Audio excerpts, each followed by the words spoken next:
Yeah, mainly mainly what I'd like to see is for him to play, um, safe and standard. But in saying that, that doesn't mean necessarily taking a gasless three hatch. Um, he has to play it by what he sees and not chucking down a blind third base without even seeing if he's going for a one gate FE or something like that. So yeah, we'll see how he plays it out. But for the moment, we have the introductions. Would you like to do them? I will let you do 'em this game. I'm just fixing some stuff up.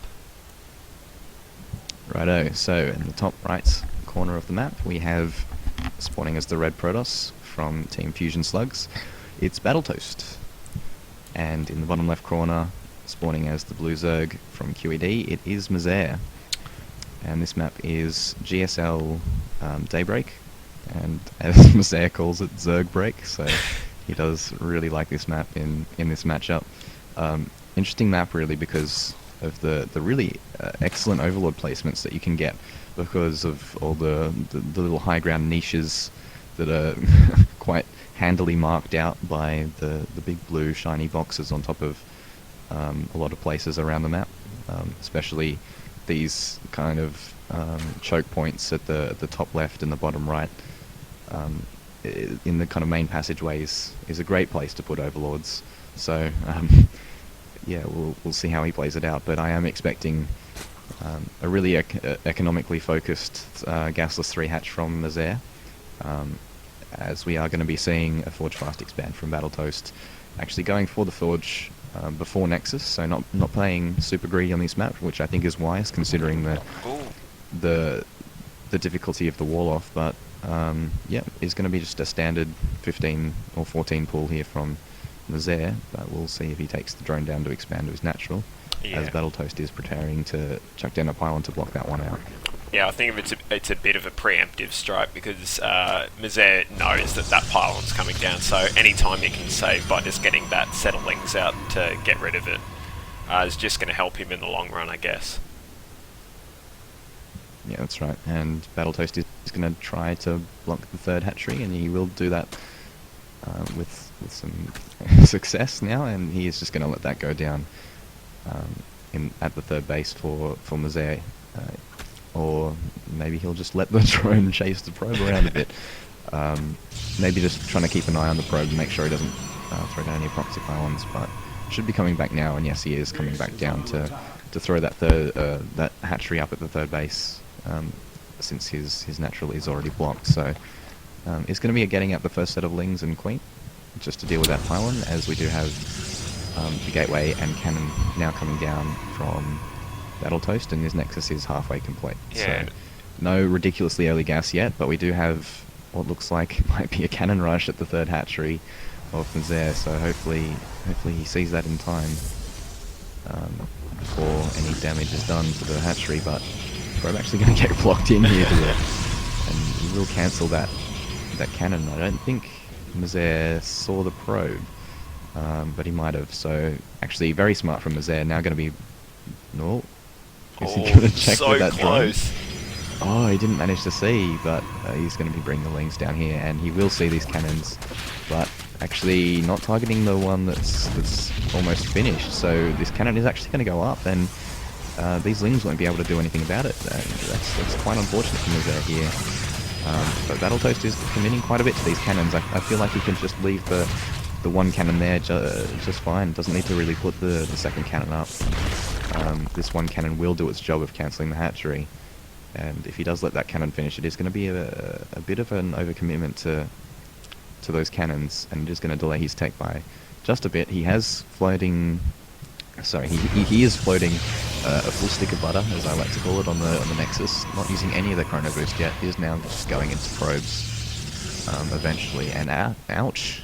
Actually, Mazaire just lost an Overlord to the cannon at the front, the front wall of BattleToast, so that's really unfortunate for him, as he now only has 2 hatcheries, and he's down on supply because of an Overlord. So not looking very good for a very good start from Mazaire at this point. Not quite doing all the things that he needs to be doing.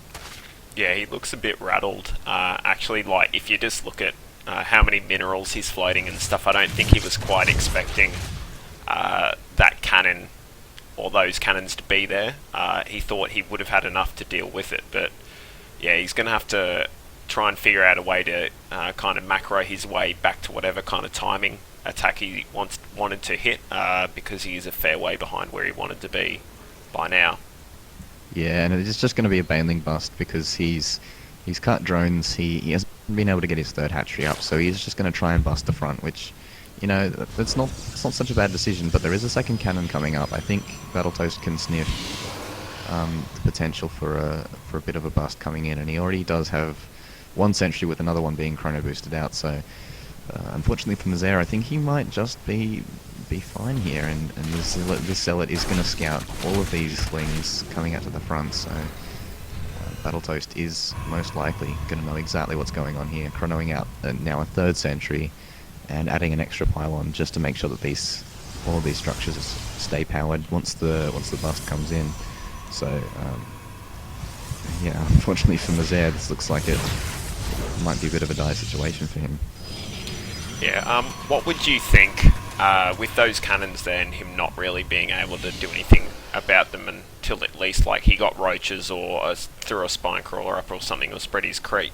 What would you have thought like him throwing down his third hatch at the base closest to the watchtower instead of just going for this kind of an attack? Yeah, well, I mean, if this is the way that he wants to play it, then that's fine. But it's going to be the ball in BattleToast's court here because he does have those sentries, but he's not actually using any force fields. I think he's messed up his hotkeys. Wow. Okay. Well, I wouldn't be charging all those probes. Well, that's a game changer. Wow. I didn't see that coming. So he's just lost 16 workers to the Bailing Buster Mazaire now, and no force fields at all. In fact, just 3 Guardian Shields from each of those sentries. So that was a very strange mistake indeed. Mazaire managed to take out the Cybernetics core as well, so no more sentries going to be coming out. And Immortal now being chrono boosted out as quickly as possible, but the Ling follow-up's going to come in, but it is going to get quite easily deterred by 3 cannons and 4 Zealots with an Immortal standing there also. But it's going to be more Banelings coming in, and now without a Cybernetics core and no sentries at the front, this could be a bit of a situation for BattleToast, especially if he doesn't remember where the F key is again. Could be very troublesome. These Banelings going to come in here and take out. Well, he's just going to able to run Come past. straight up into the main. Beautiful decision from him. Sentries up in the main, not going to be able to do anything about this. Now he throws down the emergency force fields, but Sentry's probably just going to fall anyway. None of the forces from the natural being pulled up into the main to help, but the warp in does come in. But this is really doing much more damage than it should to BattleToast, and I'm not sure that he's really ever dealt with something like this before, because he's not quite showing any finesse in holding it off. It's more just like hope for the best and you know, maybe we'll win. But that being said, you know, Mazaire only just now going into lair and back into drones. So I mean, I'm not quite sure what we'll see from him now. But I mean, I guess it's going to be 2 base muter for all I know, and it very likely could be. But the observer coming in here from BattleToast is going to see everything, and still a huge supply deficit for Mazaire.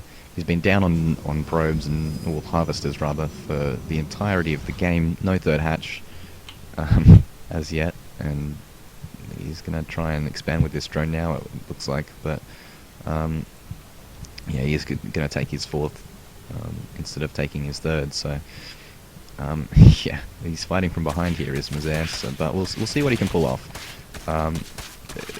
BattleToast is just going with his original plan for Immortal Sentry, actually managing to trap one Immortal behind a pylon there.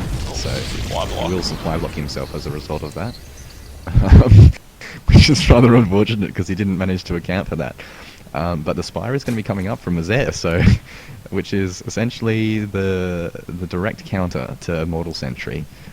especially in this low number of a model sentry. But you know, the sentries can shoot up, but the tickle beams aren't too effective at dealing with a large number of muta. But it doesn't look like he's actually going to have any muta out at all by the time this hits. So unfortunately for Mazaire, it does look like this push will be game ending for him, as he's now trying to throw away lings to deal with the cannons, but the cannons being really well positioned, he's not even gonna lose a single cannon, and a lot of ling loss for no real reason there. And there's just no army at all for Mazaire at this point, so it's not looking very good for him.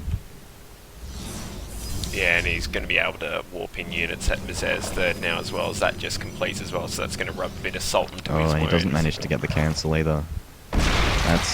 It's not a place that you want to be in.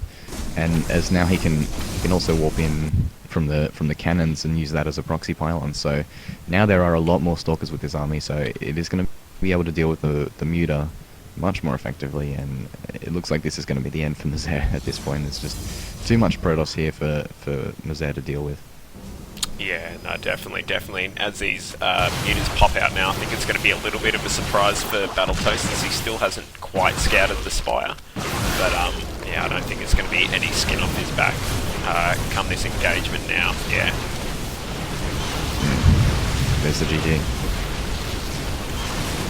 And BattleToast is starting to rip through QED's roster here.